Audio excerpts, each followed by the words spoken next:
Hey there, I'm Rachel Ehring, and you're listening to the Top Music Piano Podcast. Get inspired as we discuss creative resources, trends in piano pedagogy, ways to grow your income and streamline your studio, and new ways to engage your students each week. If you are a teacher who wants to go beyond the method books to create an innovative studio that fosters lifelong music makers, you've come to the right place. Hello, piano teachers. I am so glad that you're joining me today. In this episode, I'm talking with Jessie Hill, who I think many of you will be able to relate to. She's a solo piano teacher in Tennessee who has created a really nurturing studio for her students. Today, we talk about note reading, following up on last week's episode, as well as how to encourage an environment where students support each other rather than feel competitive. Here's a little bit about Jessie. Jessie Hill is a dedicated piano teacher based in Murfreesboro, Tennessee, where she teaches from her welcoming home studio. As a mother of 4 daughters, Jessie understands the challenges families face when choosing extracurricular activities, and she's passionate about making music education a lasting and meaningful choice. With a firm belief that piano is a lifelong skill that grows with you, she inspires students of all ages to discover joy, confidence, and lasting progress through music. Jessie's teaching philosophy emphasizes strong foundational skills in music reading, rhythm, and technique, supported by a thoughtfully chosen method book series. She also enriches her students' experience through recitals, group lessons, and festival opportunities, creating a vibrant and supportive learning environment for every child. Here's my chat with Jessie. Hi, Jessie. Welcome to the show. I'm so excited to get to meet you virtually today. Could you introduce yourself and tell us a little about your teaching studio? Yeah, I'm so glad to be here. My name is Jessie, and I live in Tennessee with my husband and our 4 daughters. I studied under Dr. Ricey at MTSU and did that until I was expecting our second baby. So I never graduated, but I don't know, maybe I'll get to go back and finish one of these days. I teach private lessons in my home, as well as teaching 2 of my nieces online. And I had the loveliest little group of students. Yes, and we're going to talk about your studio and some of the things you do to foster encouragement and deal with that competition that sometimes comes up in pianists. But before we get into that, I wanted to ask you a question about note reading, because last week, now that when we're recording this, the episode hasn't aired yet, so you haven't heard it, but I recorded a solo podcast episode about teaching note reading, because I think that is something that some students really struggle with, is just learning to read the notes on the staff. And I noticed on your website, because I had just recorded that podcast, that I was looking at your website, I noticed that you have some games and resources for teaching notes on the staff. So I was hoping you could maybe share a little of your process of helping students learn to read notes, just kind of as a follow-up to last week's episode. I'm a big proponent of landmarks and intervallic reading. So I make lots of resources around those things. And I like to make sure that my students have lots of different ways of interacting with those concepts. So hearing them, seeing them, writing them, playing them, copying them. So I'm always trying to think of new resources I can create that help students interact with and experience those concepts in a new way. I like to teach a total of 9 landmark notes, from low C, low F, bass C, bass F, middle C, treble G, treble C, high G, and high C. And once they have mastered those and have mastered seconds and thirds, they can find any note on the staff that way. They don't have to use mnemonics. They don't have to use the skips alphabet. They do it by spot placing. So, for example, if they see like the A above treble G on the staff, they might say, well, I don't know that note, but I noticed that it is a second above treble G. I know where treble G is, so it must be this A here. I actually have a set of worksheets in my shop that I also use for this. So instead of just asking, like showing a note on the staff and asking its name, it'll show a landmark note that is close to it, and then the note that I want them to name, and then underneath it, it says the landmark note's name, and then I'll have an arrow pointing up or down, and it'll say second or third, and they have to circle whether it's, a second or a third up or down from that line, and then name it from there. It's easier to show because it's a little harder to explain. No, I think you're doing a great job. And it's funny because when I was recording the podcast last week, I couldn't think of the word landmark note. I think I called it like a reference note. Like I used a different word. I was like, what is that word that I'm trying to think of? Some people call them anchor notes. Yeah, anchor notes. I think I said that, but landmark notes, that's a really good one. So how much time do you feel like you have to spend teaching the landmark note in order for them to get really solid with that? Or does it come pretty quickly? I would not say quickly because the whole thing is just a long process, and really teaching really solid readers or teaching students to be really solid readers is a long process. And so usually, and I don't really even measure this by amount of time. I measure it more by like where I want them to be when we finish a certain book. So I use Piano Safari, and my goal is by the time they finish the first book, however long that takes, I want them to be somewhat comfortable with finding middle C, treble G, treble C, bass F, and bass C. So the first 5 of those. It's not that they have to be able to pick them out immediately, but if they have some working out time, like they can locate those. And then it's not until like the end of book 2 that I want them to know all 9 landmark notes and be able to spot place other notes from that. But even then, like I don't expect them to be super fast at it if it takes them a little time, as long as they're able to use that method and find the note reliably and accurately, then I'm good with that. I like that. Thank you so much for sharing that. I think it's so much more reliable to have a system like that rather than just what is this random note in the middle of the staff, right? So I think I love that system. So that's a really good follow-up to what I talked about last week. All right. So today we are going to talk about positive studio culture and how teachers can cultivate that. So what does that even mean? What does studio culture mean to you? And what would you say is the culture of your own piano studio? I think of studio culture as how everyone, the students and the teacher, how they interact with each other, how they talk about, or think about each other. So is it a culture where everyone is critical and judgy? Or is it one where everyone feels nurtured and encouraged and feel like they belong, no matter their skill level? So I hope that my studio is one where, the more advanced students look at the beginners and they say, I was once where you are, keep going, you've got this, you're doing great. And not where they look at, other students and think, I'm so much better than you. And I want it to be a positive, uplifting, and encouraging environment for everybody. Yeah, absolutely. And I think we all want that, but actually making it happen can be another story. Where do you think teachers go wrong in this? What have you seen from other teachers? Or do you think it's just kind of natural for students to develop kind of a competitive nature? I think it is human nature to compare yourself to others.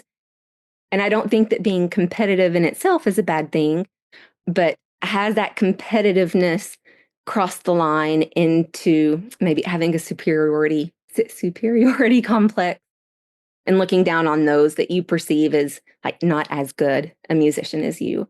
So I think the best thing teachers can do is to simply lead by example. If your teachers or if your students hear you making negative comments about other teachers or other musicians or other teachers' students, they'll follow your lead and they'll pick that habit up and continue with it. But if they hear you talking positively about other musicians and always looking for the good in others, that's what they'll pick up. So our students will follow our lead. Yeah, absolutely. So are there specific things you've done in your studio to cultivate this? Yeah, well, one thing actually have stolen from my college teacher. And while I'm talking about her, I will just brag on her for a minute because that woman, I will praise her name until the day I die. Dr. IC was she was the epitome of just a kind and nurturing teacher and someone who builds others up along with being a phenomenal musician. So something she used to do in our weekly studio classes, we would like all perform our whatever pieces we were working on for each other. And my very first day in this class as a brand new music major and someone who was very like scared and overwhelmed and self-conscious, it was terrifying at first. But she would have you perform, and then she would ask one of the other students, what did she do well? And so my first time, like sitting in the hot seat, like I just played my piece and I'm sitting there like just sweating and terrified and sick to my stomach.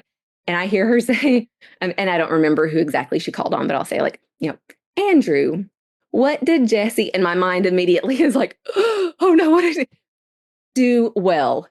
And then I felt a little bit better because I was expecting her to say like, what are all the things that Jessie did wrong? Yeah, what could Jessie do better? Right? Yeah. And she said, what did Jessie do well? And so then in my mind, I'm still thinking like, oh goodness, did I do anything well? That was a terrible performance. I just want to. But this happened every week, like performance after performance, week after week. She would ask 2 or 3 people, like, what did so-and-so do well? And so we learned very quickly that number one, you had to be listening. You had to be really listening to the music. But if you were listening for flaws and things that they did wrong, you were not going to be able to answer her question. So you better be looking and listening for the things that they were doing well. And I always was like waiting for that day that she asked, what did Jessie or what did, whoever do poorly? And, that day never came because that was not the culture that she was trying to cultivate in her studio.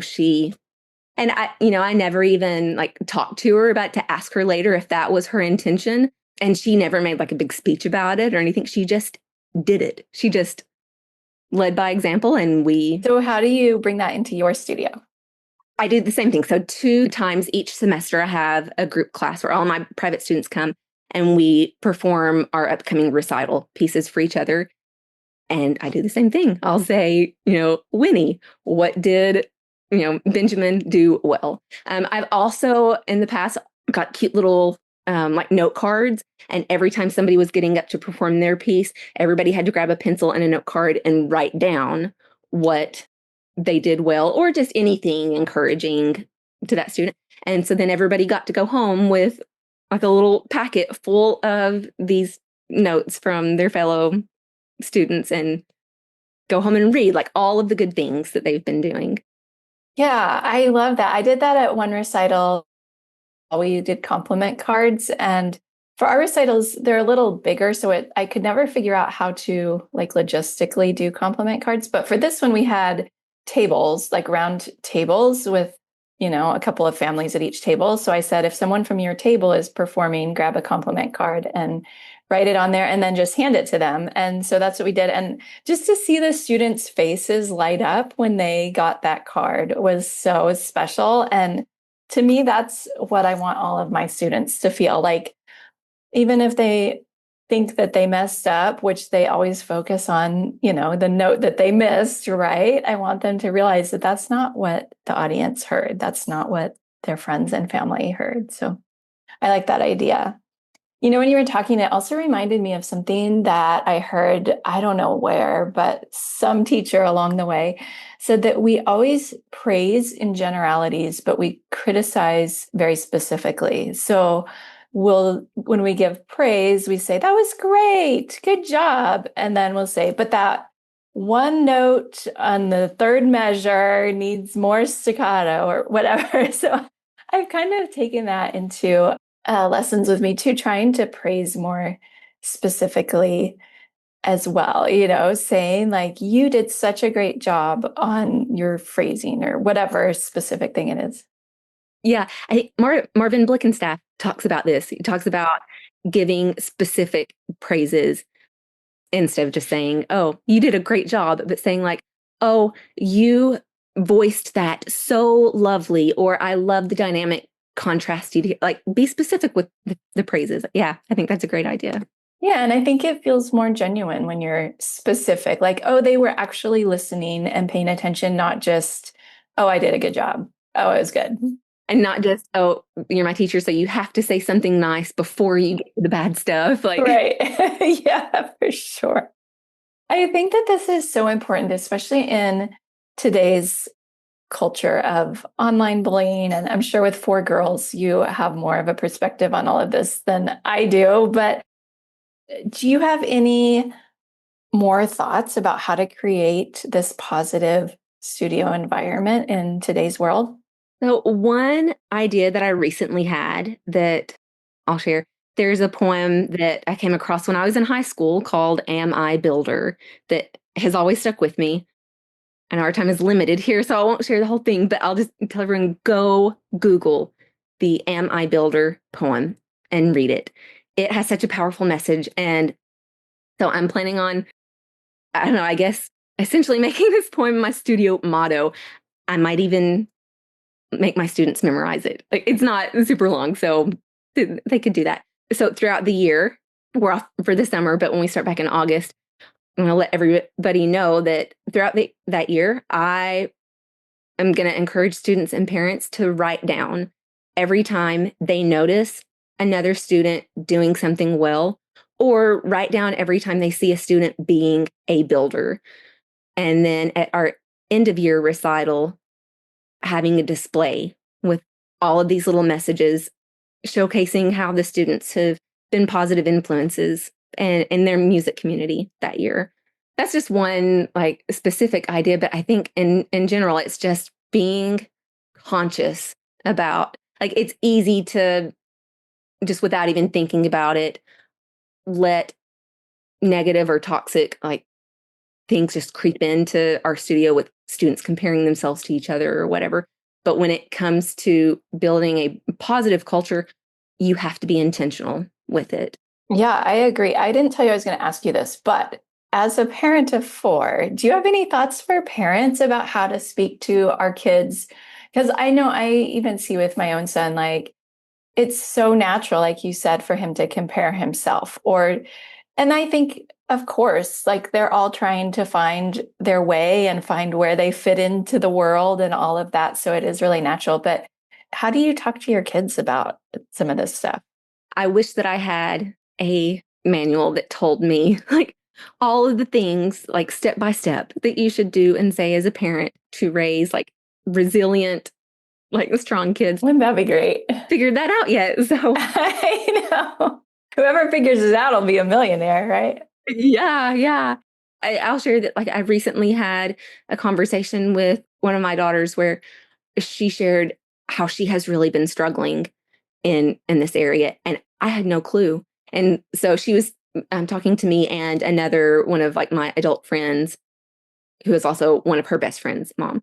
And like it was just gut wrenching when she like opened up and shared how she'd been struggling with this and feeling this way, and I didn't even know. And so the first thing that we like wanted to impress on her was that everybody feels this way, and like even adults do, like everybody does. Everybody thinks that they're the only one falling behind, that everybody else has life figured out. You're the only one who doesn't. And it's just not true. You can't compare your weaknesses to other people's strengths. And it's really better that you just don't compare at all. For sure. And I've heard people say, don't compare your beginning to someone else's end or farther down the road. Don't compare yourself to someone who's been playing the piano twice as long, right? And like you said, don't compare yourself at all, but for sure, you have to take into consideration all of those different aspects, I think. Just want to transition here a little bit and talk about some of the products that you have available for teachers. Would you share whatever you want to share from your website that you have available? Yeah. So much of what I make works best if you can laminate it and then use dry erase markers on it, because a lot of it is meant to be written on. If you laminate it and use dry erase markers, like that's my favorite thing to do. Not only because it makes it reusable, but because there's something magical about a dry erase marker to a student. Like you ask them to take a worksheet and a pencil and it's drudgery. But if you give them a dry erase marker, it's all of a sudden it's like you gave them a magic wand. Like they love dry erase markers. So I have lots of things that focus on, like I said before, landmarks and intervals. One of my studio favorites is a multiplayer game called Interval Wars. It's not meant to be written on. It's like just a regular card game that helps them like get quick at recognizing intervals because it is a multiplayer competitive game. They have to be fast. And the newest game that I've released is called Rhythm Tumble, and it works well as single or multiplayer game. And it's super effective rhythm practice because the student will start off with one rhythm card that's the equivalent of like one measure in 4/4 time. And they have to perform it either by like clapping or verbalizing the rhythm or whatever. If they do it correctly, they get to move up one spot on their waterfall card. Next turn, they add a new rhythm card. Now they have to perform it along with the one that they previously did without stopping or pausing. If they get it correct, they move up the waterfall again. If they mess up, their game piece goes tumbling down the waterfall.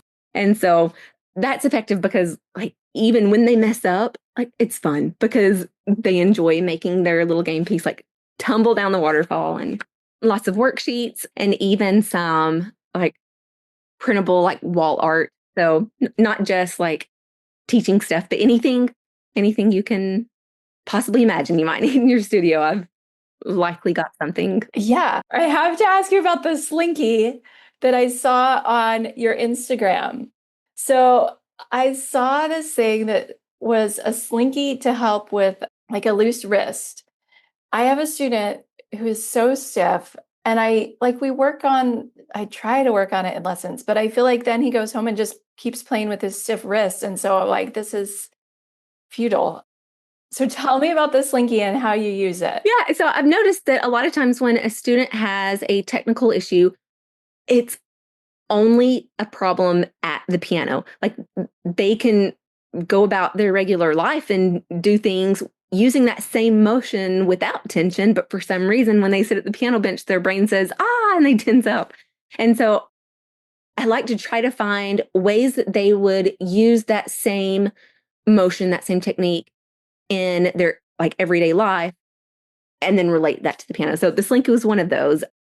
If you just like had the student set the slinky on their lap and just like grab the top of it and like slowly lift it up and down, most likely they're going to just naturally do that with a loose wrist and without even thinking about it. And so, yeah, just let them play with the slinky for a minute and then say, can you do that same motion on the piano keys? And are they typically able to transfer the motion, or does it take some time? Yes and yes. So they'll transfer the motion, but like you said, like then they'll go home and go back to practicing the same way they have been. And so it's not a do it one time and it'll fix it thing. It's a do it lots of times and it'll eventually stick. I think I liked it so much, and I have to still get a slinky and try it, but because I always use these kind of intangible like word pictures. Like I know Piano Safari, I think, does the tall giraffe. But if kids can't picture it, they don't quite get it. So I think having an actual object will help maybe my students. I'm going to try it. I'll let you know how it goes. Yeah, good luck. Thanks. Okay. So we were talking about the products in your store and on your website and your Instagram and everything. Everything is so beautiful. And like you show pictures of your piano and it's always like just so nice and neat. And I was wondering if you have any tips for my tornado office where everything, like all the games they either go in a box and die or they're just like exploded everywhere. Do you have any organization tips for me? Well, you are very kind. But truthfully, my Instagram is pretty deceiving. Well, all of ours are. So. Listeners who are looking like at my Instagram page and thinking that my studio is always perfectly tidy, it's not. So what I did was a couple of years ago, I had a photographer friend come along with some of my students and a couple of my own kids, and I had them all wear neutral colored clothes so that it would keep my colors on brand. And we did a photo shoot.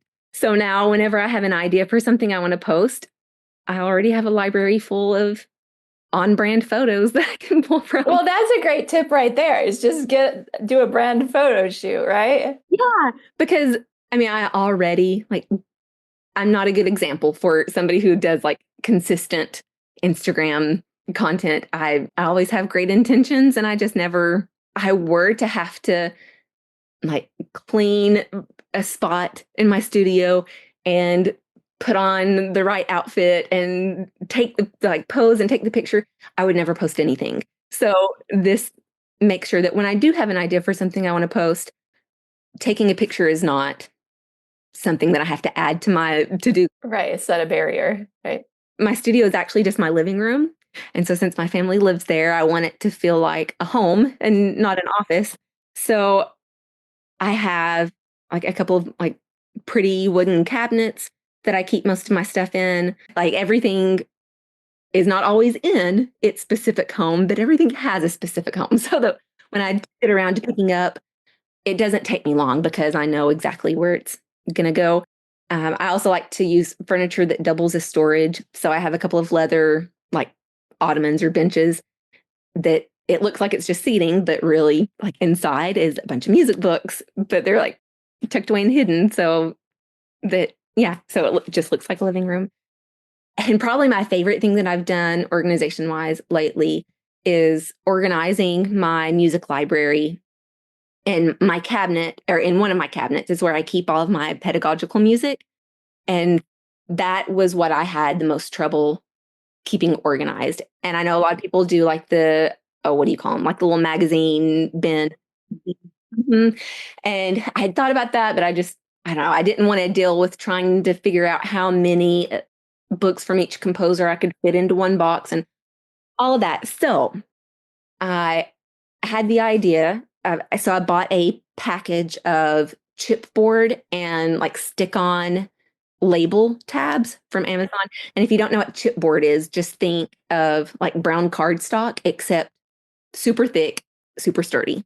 And so I just went through my collection of music, organized it all by composer, wrote each composer's name on a little tab, slapped it on the chipboard, and then organized it all by like alphabetically by composer in my cabinet. So now whenever I add a new composer, I'm not trying to figure out like which box it goes in. Like I just pull out another piece of chipboard, stick a label on it with that composer's name and slide it into place. And I love that. That's a really good idea. I have the magazine boxes and it's a struggle for the reasons you mentioned. Like they're not always the exact right size. And then you get another book and it doesn't fit. And then I had those for some things. Like I keep all of my Masterwork Classics collection in one. I keep all of my festival collection books in one. So things like that, it works well for. But if it's something where like I have a growing collection of like a certain composer's works where, I don't know that it's always going to fit neatly into one